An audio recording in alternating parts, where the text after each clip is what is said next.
L'histoire commence avec ce jeune garçon qui s'entraîne dans la forêt, tandis que son père l'observe depuis un arbre. Le garçon, qui s'appelle Yaiba, en a marre de cet entraînement ordinaire et danse plutôt que de s'entraîner avec son épée. Son père lui dit que la persévérance fait partie de l'entraînement et qu'il gagnera une grande force s'il continue sans s'arrêter. Ils sont aussi accompagnés par un tigre. Cependant, à ce moment-là, un gorille guette Yaiba, et il sent sa présence. Bien qu'il semble être un simple enfant, il est très fort et parvient à résister au gorille en combat. Cependant, sa confiance en lui est mise à l'épreuve. Lorsqu'il tente de l'attaquer avec sa rapidité, le gorille l'attrape dans sa prise et le frappe violemment, le projetant dans les airs. Soudainement, un oiseau apparaît et sauve Yaiba. Cet oiseau est en réalité son ami, ce qui signifie qu'il est ami avec toutes les bêtes de la forêt. Le tigre attaque le gorille pour lui donner un peu de temps. Yaiba descend alors sur lui avec son épée et frappe fort jusqu'à ce qu'il s'effondre. Ainsi, il a remporté le combat de la forêt. Son père descend pour le féliciter et lui dit que dans cette forêt, seuls les plus forts survivent. Mais au même moment, un drame se produit, un groupe de gorilles et d'ours les encercle. Yaiba, qui est excité à l'idée de combattre, se prépare en réalité à fuir. Il s'enfuit rapidement sur le tigre et ne trouve d'autre solution à leur problème que de se cacher dans une boîte de bananes. Yaiba s'amuse, étant couvert de bananes. Son père lui dit qu'il doit fuir avant que les gorilles ne reviennent. Mais à peine a-t-il terminé sa phrase que la boîte de bananes est fermée, provoquant une nouvelle catastrophe. La boîte est clouée, et ils ne peuvent plus en sortir. Ainsi, ils deviennent des marchandises avec les bananes et sont transportés dans un camion. En même temps, au Japon, à l'aéroport international, une jeune fille attend le retour de son père, qui a remporté le championnat asiatique de kendo. Son père est heureux de voir sa fille, mais il est en même temps en colère d'avoir échoué à vaincre un homme nommé Kenjuro. Il parle du père de Yaiba, car cet homme estime qu'il ne sera pas un véritable champion tant qu'il n'aura pas vaincu Kenjuro. Soudain, un bruit se fait entendre à l'aéroport, et les gens se rassemblent pour voir ce qui se passe. Un individu a frappé tous les agents de sécurité et est entré de force dans l'aéroport. Il s'avère que c'est Yaiba, ce qui signifie qu'il a voyagé avec les bananes jusqu'au Japon.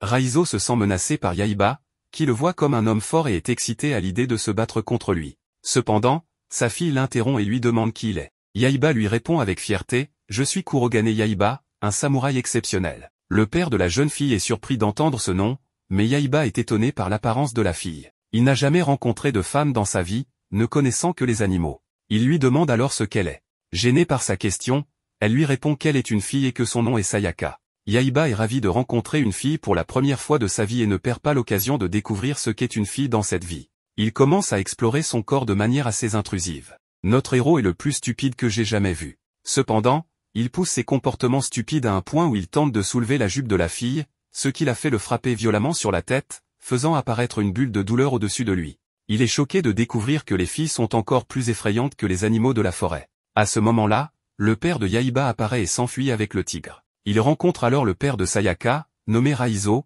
qui est excité à l'idée de combattre Kenjuro et lui dit qu'il attendait ce moment depuis longtemps. Mais Kenjuro est actuellement occupé avec les gardes et ne peut pas s'arrêter. Il emmène donc Raizo avec lui et demande à Yaiba de les suivre. Ils prennent tous un taxi et s'échappent directement de l'aéroport. Finalement, ils arrivent dans une ville développée du Japon. Kenjuro dit à Yaiba que tout va changer à partir de ce jour. « Voici ta nouvelle maison », lui dit-il. Mais Raizo crie que c'est sa maison. Yaiba ne prête pas attention à leur dispute et entre précipitamment pour explorer la maison, agissant de manière impulsive. Il n'a jamais vu de maison comme celle-ci et était habitué à vivre dans la forêt. Il entre seul dans la maison, mais soudainement, il est arrêté par une vieille femme, qui lui demande qui il est. Comme la vieille a une allure particulière, il pense que c'est un babouin, ce qui met la vieille en colère et elle veut lui inculquer la vraie voix du sabre. Mais notre petit gars ne sait même pas de quoi elle lui parle. Pendant ce temps, à l'extérieur, Raizo se dispute toujours avec Kenjuro, lui disant de ne pas s'inquiéter, qu'ils resteront seulement un court moment. La vieille femme sort alors et demande à Kenjuro pourquoi il est venu ici. Kenjuro, heureux de voir que sa grand-mère est en vie, lui répond, mais la pauvre femme souffre de sa présence folle. Et en plus, Yaiba continue de l'appeler babouin. Kenjuro explique à sa grand-mère que ce jeune garçon turbulent est son fils, et elle décide de le garder avec eux. Elle l'amène dans la salle d'entraînement, et Yaiba est ravi de voir tous ces samouraïs. À ses yeux, toute personne portant une épée est un samouraï. Kenjuro s'avance alors pour tester les compétences des samouraïs et voir qui est le plus fort parmi eux. Il est confronté à l'un d'eux, et Raizo lui explique qu'il s'agit du meilleur combattant du dojo, nommé Muto. La vieille femme demande à Yaiba s'il est assez fort pour affronter le puissant Muto, et Kenjuro lui répond que si Yaiba gagne, il pourra rester. La grand-mère accepte ce défi. Muto se prépare à utiliser toute sa force et à ne pas sous-estimer ce jeune garçon. Yaiba l'insulte à nouveau en l'appelant babouin et compare cet homme à un gorille qu'il a vaincu dans la forêt, ce qui met Muto en colère. La vieille femme lui rappelle qu'il n'a pas de armure, mais Yaiba lui répond fièrement que son père lui a toujours dit que seuls les faibles portent des armures, et il n'a jamais perdu contre des babouins, faisant référence à la vieille femme. Elle ne lui prête pas attention et pense qu'il va perdre, mais il commence à se battre. Le combat commence entre Yaiba et Muto, mais Yaiba attaque de manière désordonnée et échoue à frapper Muto, même une seule fois. Il ne se laisse pas décourager et devient encore plus excité à l'idée de combattre un homme aussi fort. Cependant, Muto contre-attaque avec une frappe puissante qui faillit briser son épée, et il continue d'attaquer sans s'arrêter, coinçant Yaiba dans un coin. Pourtant, Yaiba, utilisant sa ruse, parvient à se sortir de ce piège rapidement.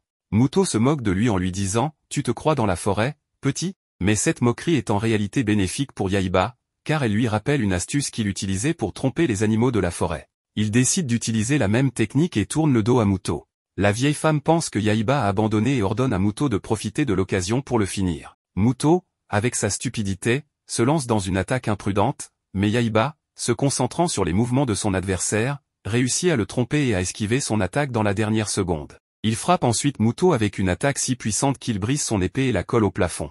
Ce garçon possède une force folle. Même Raizo est choqué par la puissance de Yaiba. Ainsi, Yaiba réussit à vaincre Muto uniquement grâce à son instinct. Cependant, après cela, il fait quelque chose de très étrange, il suspend Muto dans les airs, comme un monstre qu'il a capturé. Quand Sayaka lui demande ce qu'il fait, il répond « Dans la forêt, seuls les plus forts survivent ». Mais ce n'est pas tout. Le lendemain matin, des bruits étranges se font entendre depuis le toit de la maison. Yaiba ne perd pas une seconde de sa vie et commence à s'entraîner sur le toit dès le matin. Mais Sayaka le fait tomber du toit en lui criant dessus. Yaiba lui dit qu'il fait jour depuis longtemps, car il est habitué à la vie dans la forêt. Il entre pour prendre son petit déjeuner. Sayaka lui demande pourquoi il y a un tigre avec lui, et il lui répond que c'est son ami. Quand il vivait dans la forêt, il essayait de pêcher du poisson, et ce tigre pensait que c'était une proie facile et voulait le manger. Mais par chance, il a attaqué au moment même où Yaiba levait sa canne à pêche, et il a frappé le tigre, qui est tombé dans la rivière. Ayant peur de se noyer, le tigre a commencé à frapper l'eau, ce qui a fait sortir beaucoup de poissons. Yaiba, l'idiot, a cru que le tigre était venu l'aider à pêcher et l'a fait son ami, lui donnant le nom de Kagetora. Sayaka est complètement choquée de rencontrer la personne la plus idiote du monde. Pendant ce temps, Raizo est surpris de la disparition de Kenjuro, et même la grand-mère ne l'a pas vu ce matin-là. Mais la femme de Raizo trouve un message laissé par Kenjuro, disant qu'il est sorti de la maison et a laissé son fils Yaiba sous leur garde. Yaiba est habitué à ce genre de situation, car son père partait toujours seul, même dans la forêt. Sayaka, pauvre, n'a pas encore mangé à cause des actions légendaires de Yaiba, et le plus grand problème est qu'il a aussi volé sa nourriture. Il lui dit que c'est comme ça que la forêt fonctionne, chasse avant d'être chassé. Sayaka sort pour aller à l'école, mais Yaiba continue de la suivre et lui demande ce qu'est l'école. Elle lui explique que c'est un endroit où beaucoup d'enfants se réunissent pour étudier. Mais Yaiba, étant idiot, pense que l'école est similaire à un entraînement et s'excite en pensant que l'école est remplie d'ennemis forts. Sayaka ne nie pas son idiotie et décide de l'utiliser pour l'empêcher de venir à l'école avec elle. Elle lui dit que des monstres puissants l'attendent là-bas, pensant qu'il aura peur et ne voudra pas la suivre. Mais Yaiba lui répond qu'il viendra toujours avec elle pour la protéger de tout danger. L'idiote se rend compte que son plan a échoué, mais elle essaie de réparer les choses. Yaiba, de son côté, est de plus en plus excité à l'idée de combattre des ennemis forts à l'école. Ils arrivent à l'école, et Yaiba est choqué par le bruit de la cloche. Non seulement il est idiot, mais il est aussi ignorant et ne connaît que la forêt. À ce moment-là, un groupe de filles arrive et elles sont toutes attirées par lui. Yaiba en profite pour apprendre le sexe des filles, les observant comme un médecin, mais à la fin, Sayaka le frappe et le tire par le cou, comme s'il était un déchet. Elle lui demande de retourner à la maison, car il est interdit d'entrer avec elle dans la salle d'entraînement. Mais il refuse, car elle lui a dit que l'endroit est rempli de monstres puissants, donc il ne peut pas la laisser seule ici. Elle est obligée de l'emmener dans la salle d'entraînement avec elle. L'idiot est encore plus excité car il y a beaucoup de samouraïs à cet endroit. Pour lui, toute personne portant une épée est un samouraï. Sayaka part se changer et lui ordonne d'attendre sans faire de bêtises. Mais l'idiot la suit même dans la cabine de changement de vêtements, ne voulant pas rater l'occasion d'explorer le corps de la fille. Sayaka proteste contre cela et le frappe avec tout ce qu'elle trouve, le chassant de la pièce. Il retourne à la salle d'entraînement, mais l'idiot ne peut pas rester en place et part prendre une épée. À ce moment-là, il rencontre un homme chauve qui lui fait une menace. Yaiba recule, effrayé par la puissance de cet homme. Lorsqu'il s'en approche, il ne sent même pas ses pas. Sayaka lui demande de s'arrêter, et il lui demande si cet homme est fort. Elle lui dit que cet homme est un champion mondial, et c'est alors que Yaiba se réchauffe et le défie dans un vrai combat. Mais cet homme lui répond, « Pourquoi devrais-je me battre contre un petit garçon ?» Yaiba commence à tourner autour de lui et à faire des mouvements étranges, croyant toujours qu'il est dans la forêt. Quand le dos de l'homme devient exposé, Yaiba profite de l'occasion pour attaquer, mais l'homme, étant vraiment fort, esquive son attaque avec un mouvement impressionnant et parvient en même temps à faire tomber l'épée de Yaiba. Yaiba est encore plus excité à l'idée de le combattre. Cet homme chauve s'appelle Onimaru Takeshi, et c'est ainsi que débute la rivalité entre Yaiba et cet homme. Ensuite, on voit Onimaru s'entraîner tout seul chez lui. On apprend qu'il vit seul mais qu'il garde contact avec sa sœur qui habite dans une autre ville. Il la rassure en lui disant de ne pas s'inquiéter pour lui, qu'il a l'habitude de vivre tout seul. Il lui parle du championnat du monde qui approche et dit qu'il est très bien préparé, et qu'il gagnera comme à chaque fois. On découvre qu'il a déjà remporté de nombreux tournois, c'est clairement un combattant professionnel. Il lui demande de saluer leur grand-père et dit qu'il les reverra bientôt. Retour à l'école. Sayaka dit à Yaiba qu'elle veut qu'il la laisse tranquille et essaie de le chasser. Mais il insiste pour entrer avec elle en classe. Il se met à courir pour la devancer mais finit par heurter Onimaru. Il est très agacé de le revoir. Il lui redemande son nom, et Onimaru répond qu'il s'appelle le champion Onimaru. Yaiba le provoque et lui demande de l'affronter. Onimaru refuse et lui dit qu'il ne se bat pas contre les enfants et les faibles. En partant, Yaiba continue de le provoquer. Yaiba finit par s'énerver et attaque, mais comme d'habitude Onimaru esquive et lui donne un puissant coup de pied qui le projette au sol. Avant de partir, il lui dit qu'il lui faudra s'entraîner 100 ans pour atteindre son niveau. Sayaka va voir Yaiba et lui demande d'arrêter de le provoquer. Onimaru n'a pas de temps à perdre avec lui, il a un tournoi bientôt.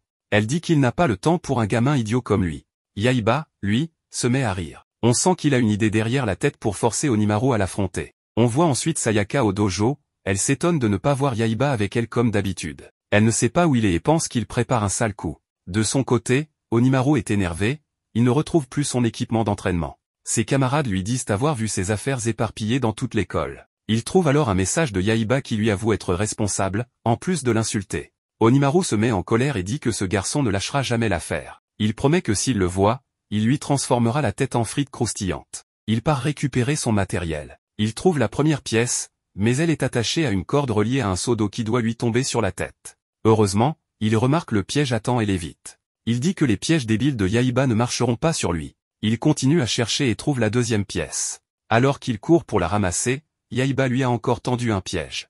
Il trébuche sur une corde qui doit faire tomber des casiers sur lui, mais il esquive encore. Quand il ramasse la pièce, il découvre une flèche en dessous, prête à lui transpercer le visage, mais il l'évite au dernier moment. Il dit que ce garçon joue au plus malin et ne compte vraiment pas abandonner. Onimaru arrive sur le toit après avoir récupéré plusieurs pièces. Yaiba l'attend, étonné qu'il ait mis autant de temps. Onimaru lui dit de lui donner la dernière pièce, qu'il en a marre. Yaiba lui dit qu'il devra le combattre s'il la veut. Onimaru refuse encore une fois, affirmant qu'il ne se battra jamais contre un minable comme lui. Yaiba jette alors la pièce, et Onimaru se précipite pour la rattraper. Yaiba tente de le faire trébucher avec un coup de pied, mais Onimaru se rattrape de justesse. Il saisit son masque avec habileté et atterrit au sol sans se faire mal. Mais pas le temps de respirer, un piège est encore là, creusé sous terre, et il tombe dedans. Yaiba le rejoint et lui demande s'il a changé d'avis. Onimaru lui répond qu'il ne reviendra jamais sur ses paroles et qu'il n'affrontera pas un gamin pathétique. Yaiba lui dit de se débrouiller seul maintenant, puis referme le trou et s'en va. Le soir venu, Sayaka affirme que Yaiba est devenu fou. On le voit sur le toit, en train d'aboyer comme un idiot. De son côté, Onimaru est chez lui, entouré de pigeons, toujours énervé contre Yaiba pour tout ce qu'il lui a fait. Il décide de se venger et de lui donner une bonne correction. Sans perdre de temps, Onimaru se rend chez Yaiba. Il croise Sayaka qui lui demande ce qu'il fait là. Il lui répond qu'il vient défier Yaiba. Elle lui dit que Yaiba n'est pas à la maison pour l'instant. En marchant, Onimaru appuie par erreur sur la queue du tigre, ce qui l'énerve. Le tigre attaque, mais Onimaru parvient à le maîtriser et le domine. La grand-mère de Sayaka arrive, le gronde et lui dit que ce qu'il fait n'est pas bien, surtout devant des invités. Il lui répond de le laisser tranquille, mais elle saute sur son épée et lui dit qu'il a encore beaucoup de faiblesses à travailler. Elle affirme que quelqu'un comme lui pourrait le vaincre facilement. Elle ajoute que s'il veut savoir où est Yaiba, il le trouvera chez lui. Au même moment, Yaiba est justement arrivé chez Onimaru, à la recherche de ce dernier. Il remarque que son ami Oiseau se retrouve dans la maison de son rival. Yaiba et l'oiseau sont contents de se retrouver, étant donné qu'ils se sont séparés depuis la forêt. Yaiba monte sur son oiseau, et part faire un tour dans les airs. Dès que Onimaru arrive chez lui, il les aperçoit, puis découvre que la nourriture des pigeons a disparu. Ces pigeons sont tristes car ils n'ont rien à manger. En même temps, Yaiba rentre chez lui et découvre que le tigre s'est fait battre par Onimaru. Les deux garçons s'énervent. Chacun décide de se venger. Ils se mettent à courir dans tous les sens et finissent par se croiser devant un temple touristique. Ils décident de se battre immédiatement. Un policier tente de les arrêter, mais il l'ignore complètement et commence leur combat. Yaiba réussit à le surprendre avec un coup de pied en plein visage. Onimaru s'énerve et lui demande de se battre avec son sabre au lieu d'utiliser des ruses de lâche. Le combat devient intense.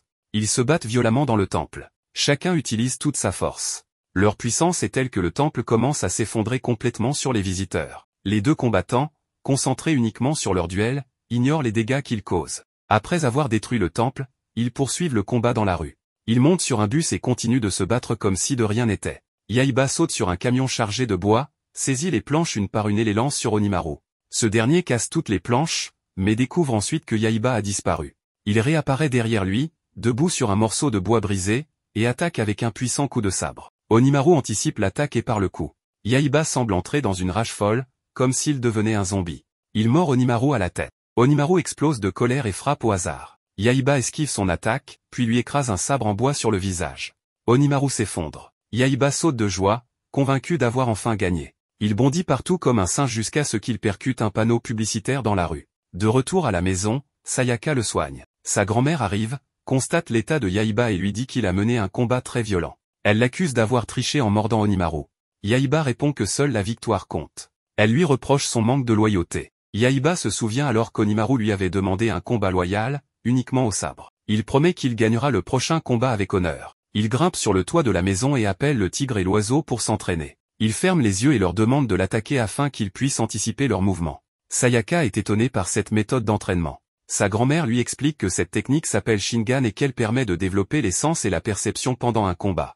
Grâce à elle, Yaiba pourra prédire les mouvements de ses adversaires. Elle précise qu'il avait utilisé cette technique contre Muto et qu'il l'avait vaincu en un seul coup. À l'heure du déjeuner, on le voit les yeux fermés, essayant de deviner les plats posés devant lui. Pendant ce temps, Onimaru continue de s'entraîner. L'image de Yaiba le hante, comme un cauchemar. Il se réveille en sursaut et réalise qu'il rêvait encore de lui. Il se relève aussitôt pour reprendre l'entraînement. Durant ses exercices, il refuse d'admettre qu'il a réellement perdu contre Yaiba. Dans un accès de colère, il casse un pilier de sa maison avec son sabre en bois. En tombant, le pilier révèle un passage secret. Onimaru décide d'explorer ce tunnel mystérieux.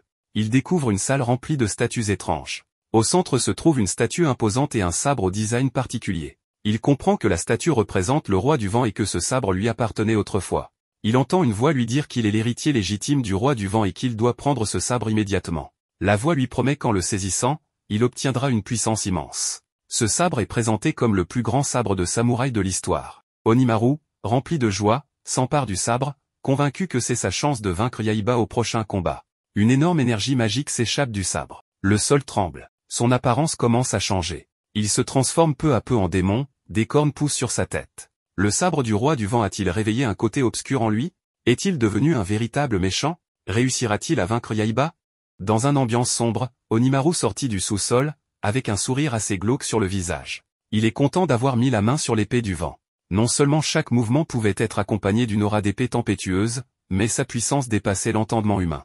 Un seul coup d'épée pouvait même fendre un bâtiment en deux. D'un autre côté, l'épée de la foudre vient de s'éveiller suite à l'éveil de celle du vent. Pendant tout ce temps, Yaiba ignorait encore tout de l'épée du dieu du vent, et ce qui allait lui arriver. Il se concentrait sur ses entraînements, et sa progression était très surprenante. Plusieurs jours s'étaient écoulés depuis qu'il avait vaincu Onimaru.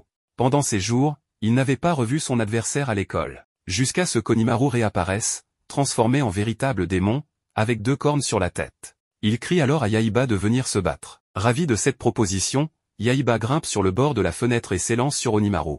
Soudain, Onimaru dégaina son épée, ce qui surprit Yaiba. D'un coup, il voit son visage se faire entailler. Il dit à Onimaru qu'il triche, mais ce dernier le trouve pitoyable. L'utilisation de ce sabre par Onimaru surprit tous les élèves. Franchement, Yaiba n'aurait jamais cru que ce sale type oserait utiliser une vraie épée. À ce moment-là, sans même invoquer la puissance du dieu du vent, la simple tranchant de l'épée du dieu du vent suffisait à tout découper comme du beurre. Par chance, un tuyau d'acier surgit à côté de Yaiba, qu'il utilisa pour remplacer son épée en bois, brisée par un coup.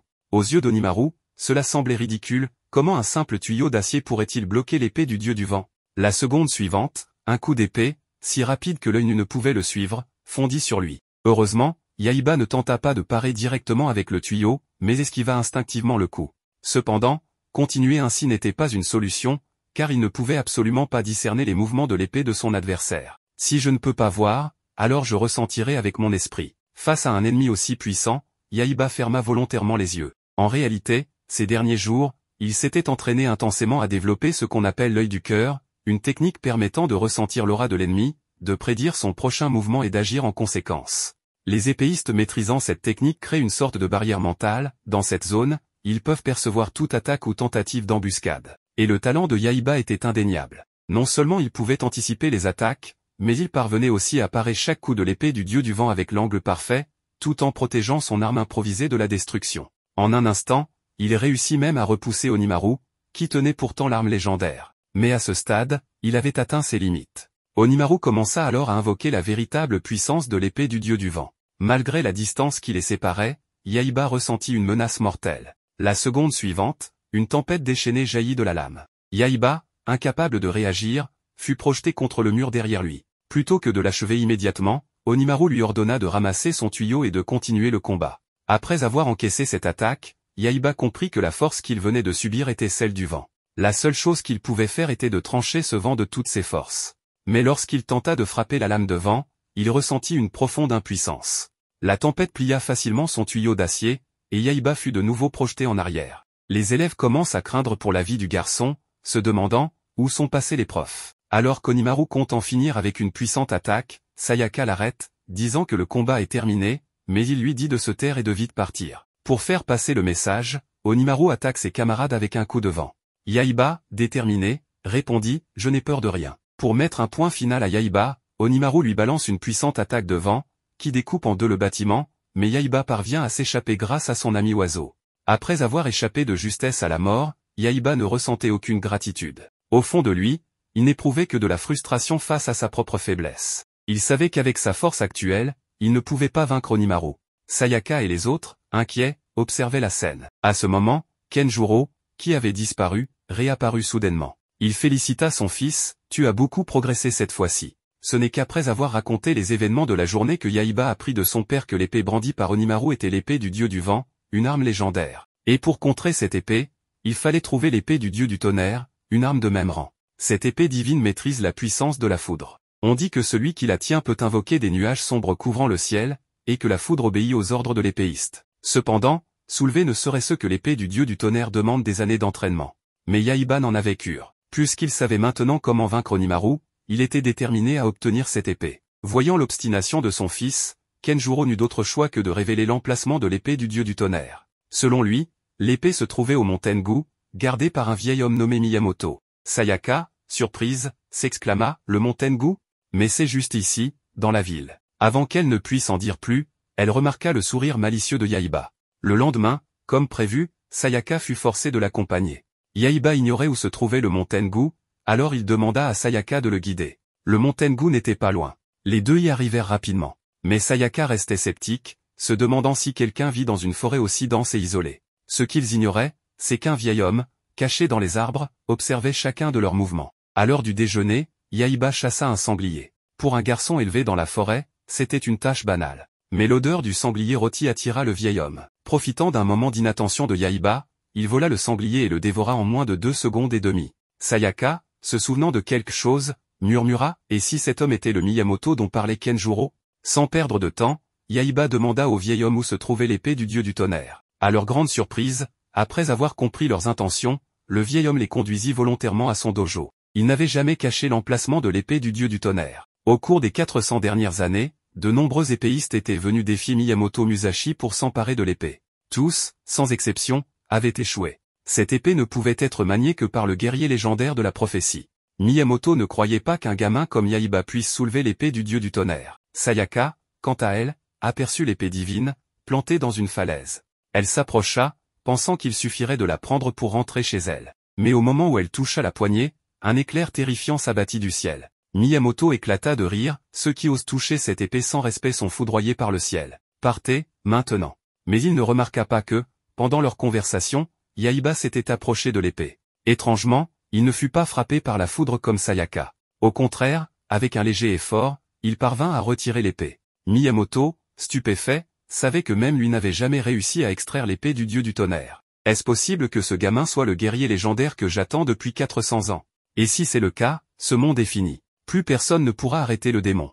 Le destin de l'humanité repose sur mes épaules. Puisqu'il en est ainsi, je vais entraîner ce gamin pour en faire le plus grand guerrier du monde. Après avoir obtenu l'épée du dieu du tonnerre, Yaiba voulut immédiatement essayer de déclencher un éclair. Mais en brandissant l'épée, il réalisa qu'il était incapable de la contrôler. Miyamoto lui dit, petit morveux, tu n'es pas encore digne. Pour manier l'épée du dieu du tonnerre, il faut un esprit capable de vaincre le dieu du tonnerre lui-même. Yahiba, refusant d'accepter ces paroles, déclara qu'il ne perdrait jamais contre un soi-disant dieu du tonnerre. Il saisit à nouveau l'épée et provoqua le dieu du tonnerre dans son esprit, en lui demandant de se battre contre lui. Le dieu prend possession de son corps, et commence à se déchaîner comme un fou. Alors qu'il lance la foudre sur le vieux, ce dernier esquiva son coup et le neutralise avec une simple branche d'arbre. D'un autre côté, l'apparition soudaine de l'épée du dieu du tonnerre rendit l'épée du dieu du vent instable. Onimaru, grâce à un parchemin secret de sa famille, apprit l'existence de l'épée du dieu du tonnerre. Son prochain objectif était de s'en emparer. Pendant ce temps, Yahiba se réveilla.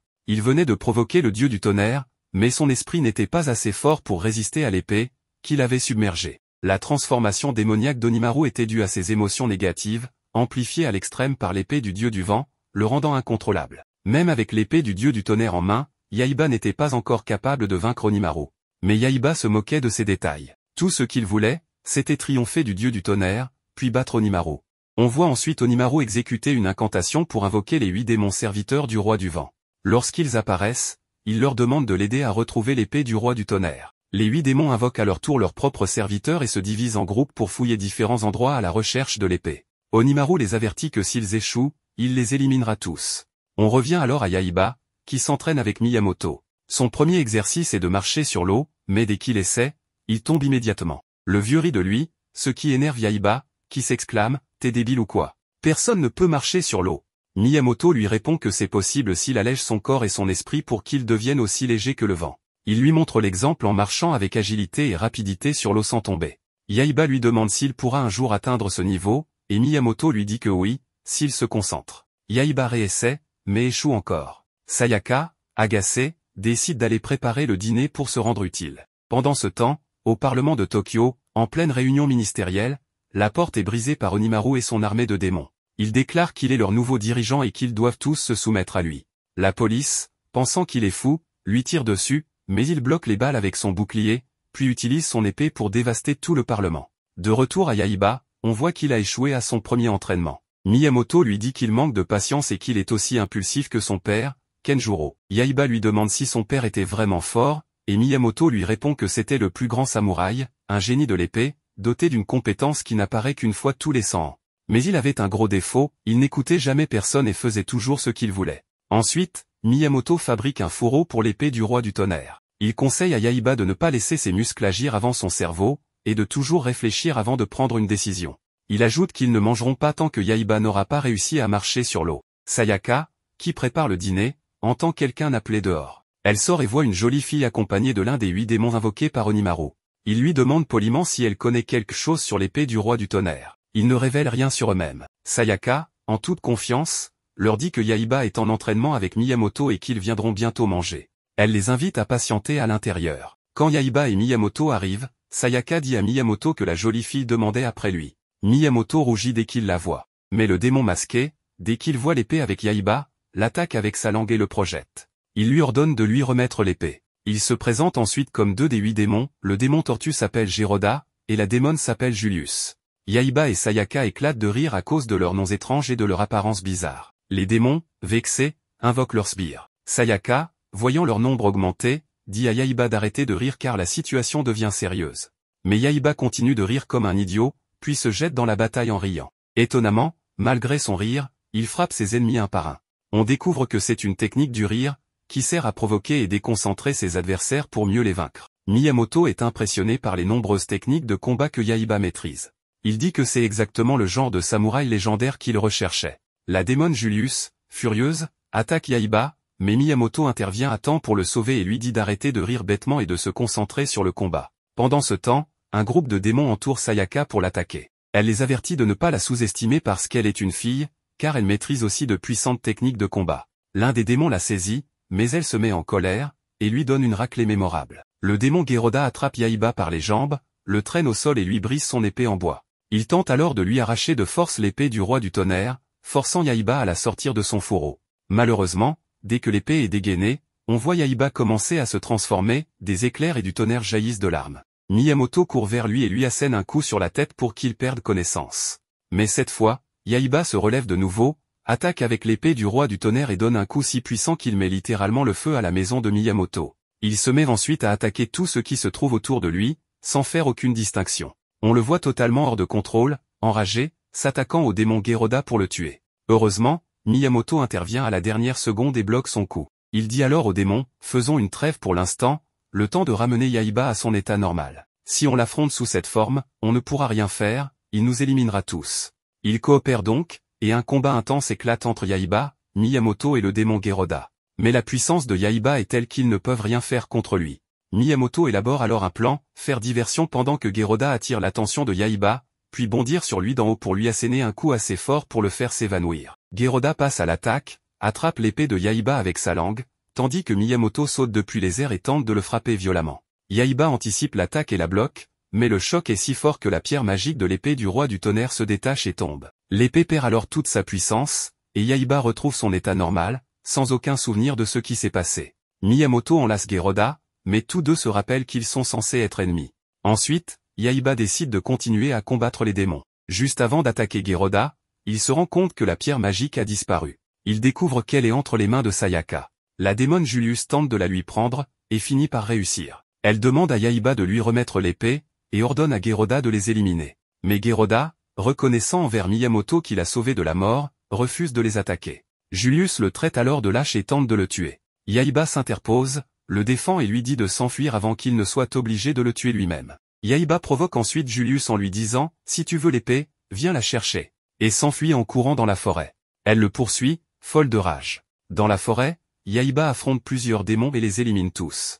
Un combat féroce s'engage alors entre lui et Julius. À chaque tentative d'attaque de Yaiba, Julius bloque son coup et le repousse. Fidèle à lui-même, Yaiba refuse d'abandonner et lance une 15e attaque, qu'elle part une nouvelle fois, le projetant au loin. Cette fois, son épée lui échappe et se met à tourner dans les airs. Yaiba s'étonne de ce mouvement circulaire. Deux autres démons surgissent pour l'attaquer, mais Yaiba leur lance son épée tournoyante, qui brise leurs armes et les projette contre les arbres. Ravi, Yaiba comprend que ce mouvement rotatif est une nouvelle technique. Miyamoto s'en rend compte lui aussi. On voit ensuite Yaiba courir à travers la forêt, traquant les démons et les battant les uns après les autres. Lorsqu'il les a tous éliminés, il remarque que Julius tente de s'échapper. Il court sur l'eau pour lui bloquer la route de l'autre côté, sans même se rendre compte qu'il a appris la technique de marche sur l'eau sans effort. Dans les airs, prêt à attaquer, Julius tente de bloquer son coup.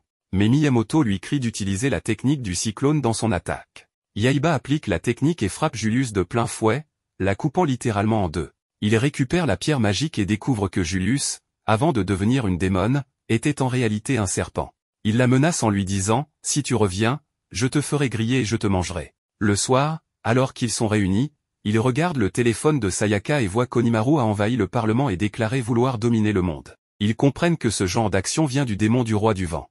Motivé, Yaiba décide de maîtriser complètement l'épée du roi du tonnerre pour l'affronter et le vaincre. Miyamoto leur dit alors que la solution se trouve sur une île appelée Ganryu, où ils trouveront le moyen de contrôler l'épée. La nuit, Yaiba, allongé, regarde l'épée avec enthousiasme et se demande s'il arrivera un jour à la maîtriser. Le lendemain matin, ils commencent leur voyage vers l'île de Ganryu. En chemin, une étrange abeille volante les surveille de loin. Que va-t-il se passer sur cette île mystérieuse? Et qui est cette abeille qui les observe depuis les airs? Onimaru, après avoir attaqué le Parlement, le transforme complètement à sa manière et commence à parler. Il ne pense pas que l'épée Raijin soit en la possession de Yaiba, car il ne pense pas qu'un petit enfant comme lui puisse jamais maîtriser le Raijin. Un monstre ressemblant à une araignée, également l'un des 8 grands démons, apparaît. Son pouvoir repose sur la science-fiction, ce qui le rend extrêmement compétent avec les ordinateurs, les laptops et la technologie en général. L'homme araignée, en diffusant un live sur son ordinateur, annonce qu'Onimaru-sama, pour le moment, l'un des grands démons est en train de se battre contre eux. Une télévision s'allume devant Onimaru, montrant l'homme limace, l'un des 8 grands démons, qui combat l'équipe de Yaiba. Onimaru s'étonne que l'homme limace se batte tout seul. L'homme araignée explique que l'homme limace est arrivé en retard, raison pour laquelle il combat seul. Onimaru ajoute que leur homme serpent est mort et que ce démon grenouille a rejoint leur ennemi. L'homme araignée, paniqué, affirme que c'est juste une partie de leur plan, chef. Sayaka et les autres, après avoir été frappés, tombent dans un tas de sel. Sayaka a soudain une idée. Yaiba saute pour essayer de combattre l'homme limace. Miyamoto lui crie d'utiliser son sabre. Tous les autres jettent un énorme tas de sel sur l'homme limace. Yaiba utilise son sabre sur le sel, provoquant une explosion qui projette le sel sur l'homme limace. Cela cause une réaction massive chez l'homme limace, car le sel est sa plus grande faiblesse. Après l'explosion, le sel retombe sur lui, et l'homme limace perd ses pouvoirs, se transformant en une simple limace normale. L'homme limace, devenu tout petit, s'excuse en disant qu'il s'est un peu égaré, puis s'enfuit. Onimaru s'adresse aux 8 grands démons, critiquant leur force et espérant qu'ils ont mieux préparé leur prochaine stratégie. L'homme araignée rassure qu'il ne faut pas s'inquiéter, son plan est prêt et ne ratera pas sa cible. Des humains, manipulés par les monstres des 8 grands démons, tentent de piéger Yaiba et son équipe pour voler le Raijin. Yaiba et les autres, après avoir vaincu des monstres, avancent, affamés et avec une forte envie de se laver. Un homme apparaît et leur annonce qu'ils sont la millionième à passer par ce chemin, les invitant dans un hôtel pour célébrer. Sayaka précise qu'ils n'ont pas d'argent. L'homme répond que tout est gratuit. Ces humains sont en réalité manipulés par les monstres pour voler l'épée. Tout le monde arrive dans une source chaude. Yaiba, en se baignant, utilise son sabre pour marcher en équilibre sur l'eau, s'amusant énormément. Quelqu'un les observe en cachette, un autre monstre des 8 grands démons. Sayaka, qui prend du plaisir à se baigner, est également observée discrètement. Lorsqu'elle s'en rend compte, elle vérifie, mais ne voit personne, puis accuse Yaiba et les autres d'être des pervers. Yaiba s'entraîne avec son sabre, s'amusant beaucoup, quand Sayaka lui jette une bassine sur la tête et lui crie d'arrêter de la regarder, menaçant de lui casser la mâchoire. Yaiba, confus, ne comprend pas ce qui se passe. Miyamoto propose une épreuve malicieuse à Yaiba, un concours pour grimper un mur. Yaiba, excité, escalade sans réfléchir, déclarant qu'il va gagner. En bas, Sayaka, Kagetora et Shunosuke tiennent un tuyau d'eau et l'arrosent. Yaiba flotte sur le jet d'eau. Sayaka remarque qu'il n'abandonne pas facilement. Il bloque l'eau, faisant tomber Yaiba. Miyamoto, malgré son âge, est plein d'énergie. En regardant à travers un mur, il aperçoit Sayaka prête à lui donner une claque. Au dîner, Yaiba, de mauvaise humeur, se plaint de n'avoir qu'un minuscule morceau de viande. Sayaka explique que c'est parce qu'il l'a espionné dans la salle de bain.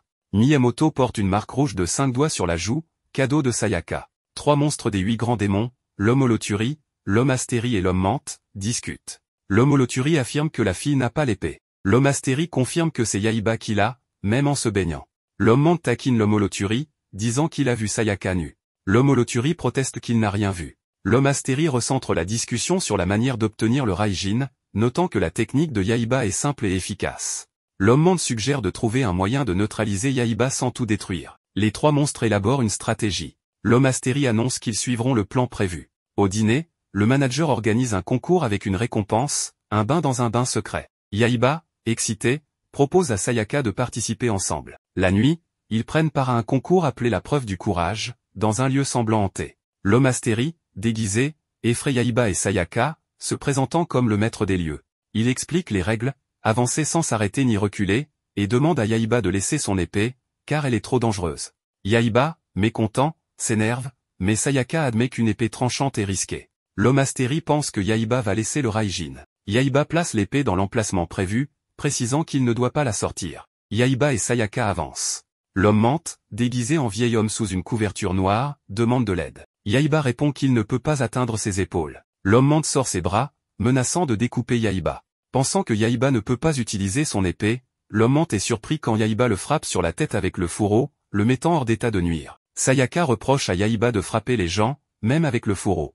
Yaiba rétorque qu'il n'a pas sorti l'épée. Sayaka s'excuse et l'entraîne plus loin. L'homme astérie, voyant l'homme menthe blessé, s'étonne qu'il tienne encore debout, mais l'homme menthe est inconscient, de la fumée s'échappant de sa tête. À la deuxième étape, l'homme astérie suit Yaiba et Sayaka, espérant que l'homme holothuriment agira. L'homme astérie marche accidentellement sur l'homme holothuriment, le réduisant en bouillie. L'homme astérie s'exclame qu'il l'a écrasé lui-même, mais continue de les suivre, déterminé pour le dernier round. Yaiba et Sayaka s'arrêtent devant un rocher avec une inscription demandant d'insérer l'épée dans un trou. Sayaka s'étonne qu'ils sachent qu'ils ont une épée. Yaiba insère son épée. L'homme astérie jubile, révélant qu'il est l'un des 8 grands démons d'Onimaru-sama. Sayaka, impassible, répond qu'ils sont habitués à ce genre de discours. Yaiba tente de retirer son épée, mais elle est coincée. L'homme astérie ricane, expliquant qu'il a rempli le trou de superglue. L'homme menthe et l'homme holothurie apparaissent, se présentant comme des grands démons.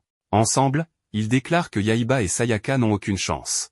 Yaiba tire de toutes ses forces sur l'épée. L'homme astérie, moqueur, saute pour attaquer, mais Yaiba arrache l'épée et le rocher entier, le projetant sur l'homme astérie. L'homme holothurie et l'homme menthe, choqués, restent bouche bée. L'épée est libérée, le rocher s'étant brisé. L'homme astérie, se relevant en boitant, déclare qu'ils n'ont plus le choix, Onimaru-sama les tuera s'ils rentrent les mains vides. Les 3 monstres se préparent à charger, mais l'endroit tremble. L'eau jaillit avec une pression énorme du trou laissé par le rocher, emportant les 3 monstres. Sayaka suggère que le secret de la source thermale était peut-être cette eau. Miyamoto, regardant à travers le mur, espère voir quelqu'un se baigner. Les trois monstres, projetés par l'eau, traversent le mur et emportent Miyamoto. Plus tard, les monstres, couverts de bandages, paniquent en voyant Yaiba et les autres. Yaiba explique qu'ils les ont sauvés. L'homme Astérie, confus, s'étonne qu'ils les aient aidés après avoir essayé de les tuer. Sayaka répond que l'homme crapaud leur a dit qu'ils ne sont pas mauvais au fond, ce sont des gens bien. L'homme Astérie, l'homme menthe et l'homme Holoturi, ému,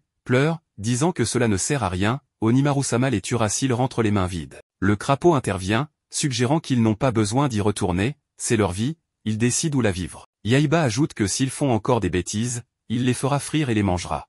L'homme Astérie et l'homme menthe annoncent qu'ils retourneront dans leur terre natale. Sayaka et les autres déclarent qu'ils iront sur l'île Ganryu. L'homme Holoturi s'exclame qu'il veut y aller aussi, demandant à les accompagner. Un drone de l'homme araignée observe tout, et Onimaru découvre la vérité. L'homme araignée, paniqué, prétend que c'est une partie de leur plan. Furieux, Onimaru détruit le toit du bâtiment et déclare qu'il n'aurait jamais pensé devoir invoquer le plus puissant des 8 grands démons. Un cercueil tombe du toit brisé, révélant un démon vampire. Il demande si Lord Onimaru l'a appelé. Onimaru, exaspéré, ordonne d'aller chercher le Raijin. Le démon acquiesce et, en un clin d'œil, découpe le cercueil en morceaux, s'envolant en riant bruyamment, prêt à affronter Yaiba.